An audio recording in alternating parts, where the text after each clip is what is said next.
Hello everyone, welcome back to Backbone Exotics. In today's video, we're going to be teaching you guys how to make perfect bioactive soil for your bioactive enclosures.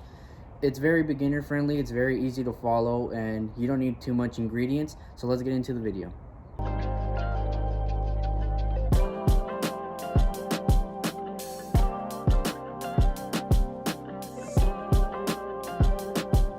Okay, so to start off, we're going to talk about what we need. First, we're going to need a large Tupperware so we can store all our bioactive soil in it. Second, we're going to need some sort of misting so we can wet our sphagnum moss and also clean our enclosure. Next, we're going to need something to sterilize our enclosure or storage. You're going to need some sort of bark and make sure it doesn't have dye in it.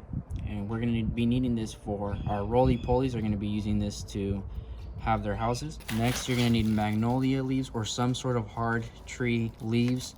You can, go out and find your own. Just make sure you treat these. You could either boil them, put them in the freezer, or you can put them in the oven. Next, you need some sort of Cocofiber. It could be already pre-made, or you can get the blocked ones. I prefer these because you get more bang for your buck. You get a lot more out of it. And then finally, you're gonna need some paper towels so you could actually clean out your entire tub. So the first thing you want to do is sterilize your bin and make sure to get out all the bad bacteria. We use wipeout, you can use alcohol, but make sure it's something that does kill bacteria and not just water. So we're gonna go ahead and spray this now. You want to make it a generous coat all over.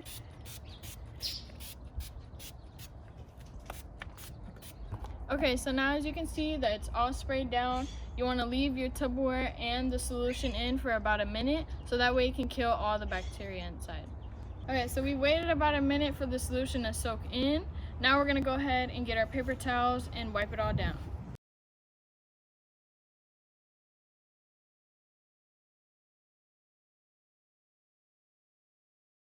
So as you can see, we've already wiped our Tupperware down, and you want to go ahead and get your water. A spray bottle works better in my opinion, and you want to get all that residue off just because it can harm your animal if you just only use the alcohol.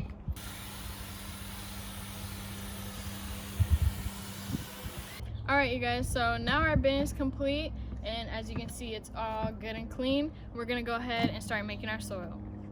Okay, so next you're gonna need some sort of bin or bucket to soak your coconut fiber in.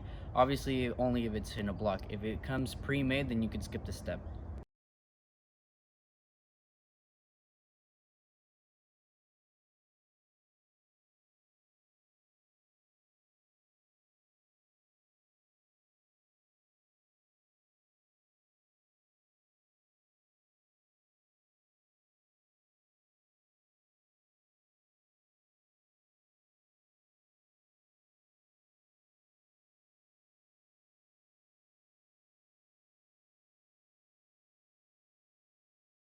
As you're waiting for your cocoa fiber to get ready, you need to repeat the same step for your sphagnum moss.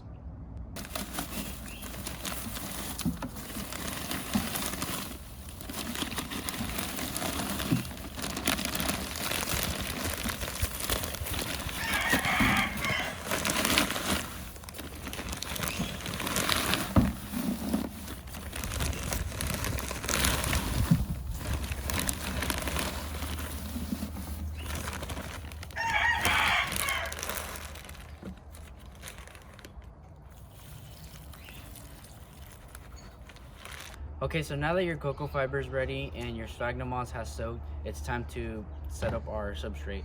And for the actual recipe, you can find that in the description for the exact amount, but off the top of my head, as I can remember, it's usually 1 part of the bark, 1 part cocoa fiber, and 2 parts sphagnum moss, and another part of the dry leaves. You could also use another part for charcoal for your springtails to eat, but that's pretty much it.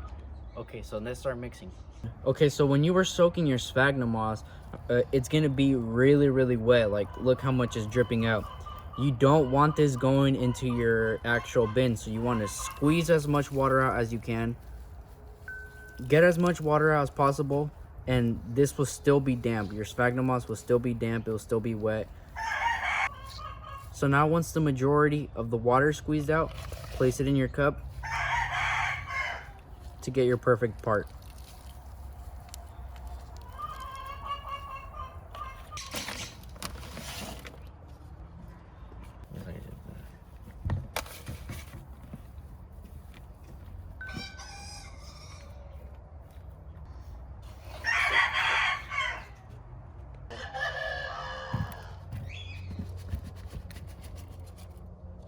So now that you have everything set up, as you can see, 1 part bark, 2 parts sphagnum moss, and 1 part Cocofiber.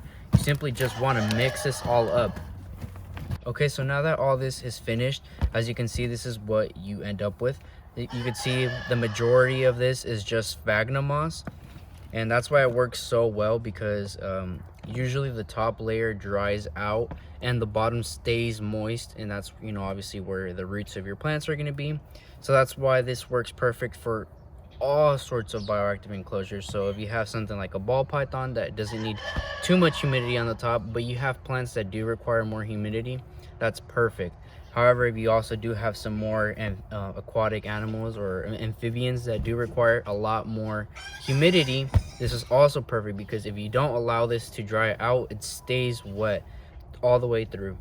Next, you're gonna actually add some organic matter for your cleanup crew to eat, and the only things that are going to be in here is going to be just isopods and springtails for the most part. That's why we have like the moss keeps it really moist for your springtails, and we're going to be adding some sort of hardwood leaves in there, and you could put 1 part of just straight up leaves in here, or what I like to do is I kind of like to eyeball it. All you really want to do is just grab your leaves and crumble them up, spread them out evenly.